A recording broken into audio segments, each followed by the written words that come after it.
Sir, लगातार जिस तरीके से सामाजिक मुद्दों को आप उठाते रहे, आने वाले 14-15 तारीख को भी आपका कोई बड़ा कार्यक्रम होने जा रहा है, ज़रा उसके बारे में विस्तार से बताएं। जी देखिए, 14-15 मई 2022 को हमने अनुसूचित जाति जनजाति, उनकी एकता और उनके संवैधानिक अधिकार बचाने के लिए एक सम्मेलन का आयोजन किया है दिल्ली में।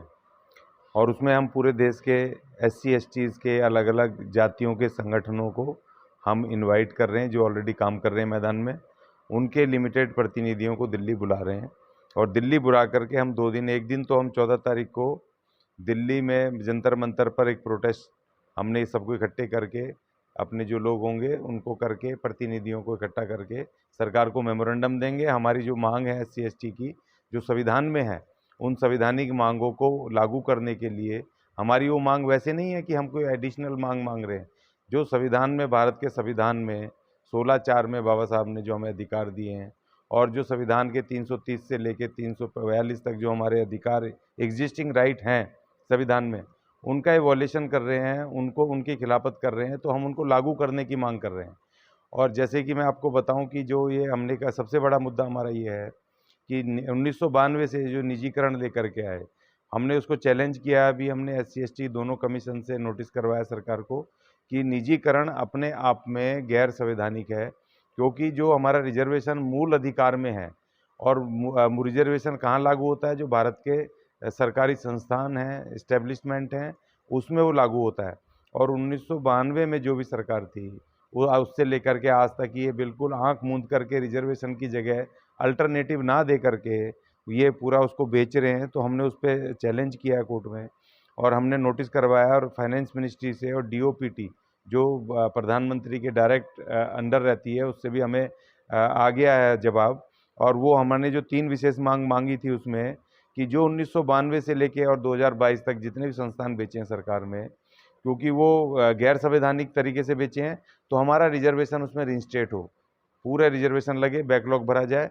और जो भी 1992 से लेके और 2022 तक जितना भी राजस्व उन सरकारी संस्थानों से सरकार ने कमाया है, उसका टोटल 22.5% SC STs का नगद भुगतान करे और उसका ब्याज के साथ उनको SC STs के उनको दे, और उसमें कमेटी बनाए SC STs की, जो अपने आप चुनेंगे अपने प्रतिनिधिमंडल को, जो उसकी देखरेख करेंगे उस पैसे। क्योंकि देखिए, अभी निजीकरण को रोकने की बात करना बिल्कुल मूर्खता है, क्योंकि ये पूरी तरह से देश को बेच रहे हैं। हम ये कह रहे हैं भाई, जब तुम बेच रहे हो बेच दो, मगर हमारा जो अधिक उसमें हिस्सा है, हमारा हिस्सा हमें दे दो। हम अपने बच्चों का शिक्षा, रोजगार, स्किल डेवलपमेंट, उनके घर, उनकी सुरक्षा हम कर लेंगे अपने आप, हमें दो हमारा हिस्सा। 14-15 तारीख को आपने जो संगठन का रखा है गठजोड़ करने का प्लान, लगभग कितने संगठन आपके साथ मौजूद होंगे?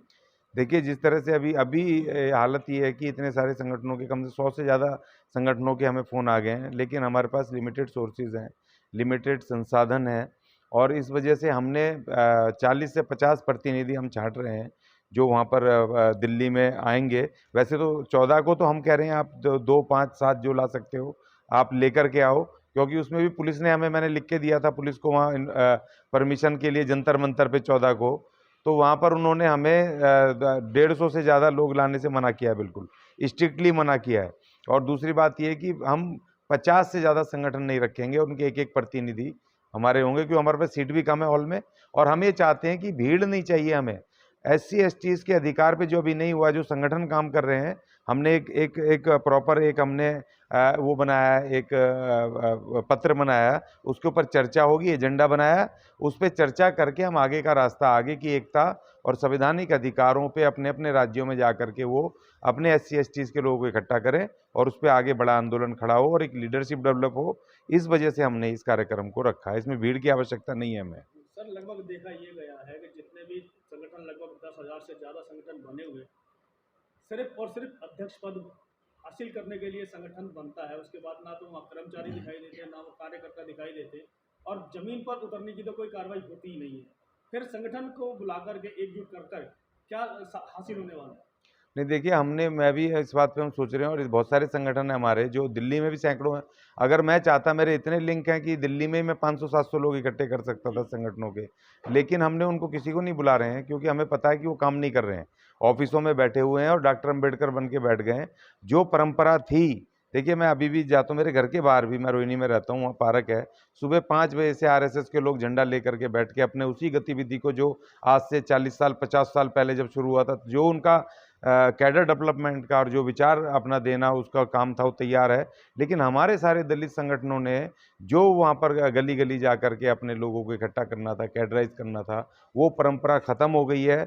ऑफिसों की, जो आप कह रहे हो, वही ऑफिसों की परंपरा हो गई है। ऑफिसों में हमारे लोग अंबेडकर बन के कोट पैंट टाइट पहन के बैठ गए, और वो ये कह रहे हैं कि लोग हमारे पास आए, हम उनके पास नहीं जाएंगे। इसी वजह से हमारा जो दलित मूवमेंट है पूरी तरह जीरो हो गया है। और दूसरी बात ये कि जो अभी अभी सवाल इस बात का है, हम अभी राजनीति को छोड़ दें कि हम किसी को मंत्री बनना है, संतरी बनना है, या पॉलिटिकल लीडरशिप देनी है। अभी खतरा ये आ गया, जिस तरह से ये भयंकर रूप से मनुवादी अपने इस हमला कर रहे हैं संविधान के ऊपर। हमारे कोई संगठन, SC ST के संगठनों की आवाज़ नहीं आ रही है। हमारे 131 प्रतिनिधि, जनप्रतिनिधि बैठे हैं संसद में बाबा साहब के रिजर्वेशन से, उनकी आवाज़ नहीं आ रही है। इतने सारे विधायक हैं हमारे अलग अलग राज्यों में SC ST के रिजर्वेशन से, वो उनकी आवाज़ नहीं आ रही है। तो हम ये जो अभी मूवमेंट शुरू कर रहे हैं, ये उस छोटे स्तर से शुरू कर रहे हैं कि उन संगठनों को हमने चिन्हित किया है, जो पूरे देश में मैं काम करता हूँ, कि जो वो लोग अलग अलग संगठनों में काम कर रहे हैं, ज़मीन पे काम कर रहे हैं, हमने उनको इन्वाइट किया है कम संसाधनों में, कम लोगों को, जिससे कि उन संगठनों को अभी इकट्ठा किया जा सके जो अभी जनता के बीच में काम कर रहे हैं, और उससे हम पूरी तरह से फिर फैलें, पूरे अपनी जनता के बीच में जाएं। जैसे अभी हमने दिल्ली में संविधान चालीसा के चलते हमने एक साइकिल यात्रा अभी शुरू की है, कि हम जनता में जाएं, साइकिल लेकर के जाएं, धीरे धीरे जाएं, कोई बात नहीं, लेकिन हम उनकी गलियों में, उनके घरों में, उनके मोहल्लों में जा करके हम उनको बताएं, संविधान का उनके अधिकार बताएं, उनको जगाएं, जागरूक करें। हमारा जो परंपरागत काम था, काशीराम जी साइकिल पे घूमते थे, पैदल घूमते थे, बाबा साहब पैदल घूमते थे, गली गली घूमते थे हमारे, और वो जय भीम और नमो बुद्धाय बड़े जोर से आवाज़ लगाते हैं, मगर उस बुद्ध की उस थ्योरी को उन्होंने खारिज कर दिया, जो भिक्षु संघ बनाया था। भिक्षु संघ बुद्ध ने इसीलिए बनाया था कि भिक्षु उसके बुद्ध के विचार को लेके गली गली जाएं, घर घर जा करके लोगों को बताएं, और उसी समय इतना महान मूवमेंट खड़ा हुआ बुद्ध का। आज भी यहीं के पूरी धरती में कहीं भी खोद लो, वहीं बुद्ध की मूर्ति निकलती है। इसका मतलब उस समय ना तो वो थे, ट्रांसपोर्टेशन थे, ना सड़कें थी, ना कोई सोशल मीडिया था, ना टेलीफोन था। बुद्ध ने भिक्षु संघ बना करके उसका प्रचार उन भिक्षुओं ने किया, door to door, man to man, गांव टू गांव जा करके। और हमारे लोग आज अब दफ्तरों में बैठे हैं, एयर कंडीशन कमरों में बैठे हैं, इतना भारी हमला चल रहा है। अभी दिल्ली में देखा इन्होंने, जिस तरह से, मैंने आज ही एक लेख लिख करके डाला कि जिस तरह से इन्होंने आज़ादी के जब आवाज़ आई तो इन्होंने हिंदू मुस्लिम बना दिया पूरे देश में। एक पाकिस्तान लेके बैठ गया, एक हिंदुस्तान लेके बैठ गया। तब डॉक्टर अंबेडकर जा करके वहाँ पहुँचे, भैया मैं कहाँ जाऊँ, मेरे को ना हिंदू मानते हैं ना मुसलमान मानते हैं, मेरे अछूतों के लिए क्या है, मैं कहाँ जाऊँ, मेरी हिस्सेदारी कहाँ है, इतनी कुर्बानियाँ की हमने इस देश में, इतना शोषण पीड़ा हमने सही है, हमारा हिस्सा कहाँ है। तब जा करके उन्होंने बाबा साहब को संविधान सभा में भेजा, और जिसके कि हिंदुस्तान ना बन के भारत बना, इंडिया बना ये देश, और धर्म निरपेक्ष, पंथ निरपेक्ष ये बना कि किसी एक जाति धर्म का नहीं होगा, तमाम लोगों का होगा जो इस देश में रहते हैं। तो आज हमारे लोग, आज फिर वही माहौल बना दिया इन्होंने, हिंदू मुस्लिम। आज आपको हिंदू मुस्लिम के अलावा कुछ दिख रहा है क्या? हमारे लोगों को नौकरी नहीं मिल रही, रिजर्वेशन खतरे में है, बजट जनरलाइज कर दिया ये दिल्ली की सरकार ने, केजरीवाल सरकार ने। बजट, आपको पता है कितना इतना खतरा आ गया, हमारे लोग सो रहे हैं नींद में। आप खुद विधायक बनने के चक्कर में उन पार्टियों के पीछे लगे, जनरलाइज कर दिया। जनरलाइज भी छोड़ो, हमेशा से बजट में, आपने बजट भाषण सुना दिल्ली कैसे, ये देखा है, हमेशा से SC ST कंपोनेंट प्लान का पैसा अलग से आता था, उसका अलग जितना भी वो अमाउंट होता था। लेकिन ये पहला मौका है कि केजरीवाल सरकार ने विकलांगों, महिलाओं, बुजुर्गों के साथ वो हमारा SC ST का पैसा मिक्स कर दिया है। उसमें कहाँ है हमारा हिस्सा, कहाँ चला गया हमारा हिस्सा? कोई बोलने वाला नहीं है, सारे नेता लगे हैं मंत्री संतरी बनने के लिए। और दुख की बात यह है कि जो लोग ताकत से नमो बुद्धाय जय भीम बोलते थे, वो उन मायावी लालाओं के पीछे पड़े हैं, बाबा साहब के मिशन से हट गए, वो खुद विधायक और मंत्री बनने के चक्कर में लग गए। तो आज खतरा बहुत विकट हो गया। हमें उन लोगों को बुलाना जो वाकई बाबा साहब के लिए संघर्ष दिखाए रास्ते पर, जो खुद बाबा साहब नहीं बने। बाबा साहब ऑलरेडी, हमें और बाबा साहब की जरूरत नहीं है, एक बाबा साहब है, उसके विचार को, उसके संघर्ष को हमें जनता तक ले जाना, और सरकार से लोहा लेना है कि जो हमारा संवैधानिक अधिकार है, जो बाबा साहब हमें संविधान में लिख के गए, वो अधिकार हमें चाहिए। संविधान में इसको लागू करवाने के लिए 14-15 मई की लड़ाई है। छोटे स्तर से हम शुरू कर रहे हैं, हमें भीड़ नहीं चाहिए।